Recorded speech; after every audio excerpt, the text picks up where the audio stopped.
I'm Eugene the Teacher. Tomorrow my pastor's out of town and I will be preaching on the topic of immigration, a topic dear to my heart because I'm an immigrant. Came here at the age of 8 in the 3rd grade. I'm convinced that if it weren't for my parents immigrating here, I would not be the person that I am today. I probably wouldn't have found myself in a church or heard the good news about Jesus. I probably wouldn't have ended up as a school teacher because over in China, elementary school teaching is just not the kind of thing that men aspire towards. Wait a minute. Elementary school teaching is not the kind of thing that men aspire towards here in America either. So what went wrong? I don't know. That's the topic of another video. But I was walking one day in Chester, right? And I saw this billboard that said, South Carolina needs more jobs, not immigration.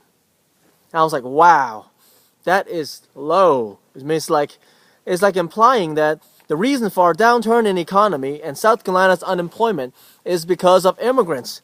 Immigrants have come over and taken all the jobs from the regular old Americans. And I thought, that's just something not quite right about that. So I started doing some research. I went on the internet and read about illegal versus legal immigration.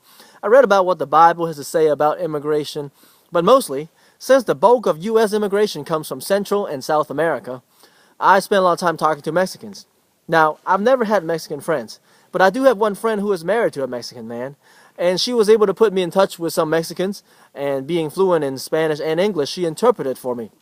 And so these last few weeks I've spent lots of afternoons just sitting and chatting with Mexicans, hearing their stories about what life is like back home, what life is like here in the U.S. And I learned some really new things that I never even knew. Because if you're going to have an opinion about immigration, you really ought to have both sides of the story.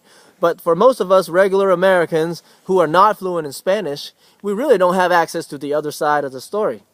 And so I am pleased to be able to have that connection and have learned so much these last 3 weeks. Tomorrow morning at Rock Hill First Wesleyan Church at 10:45, I'm going to be presenting my findings.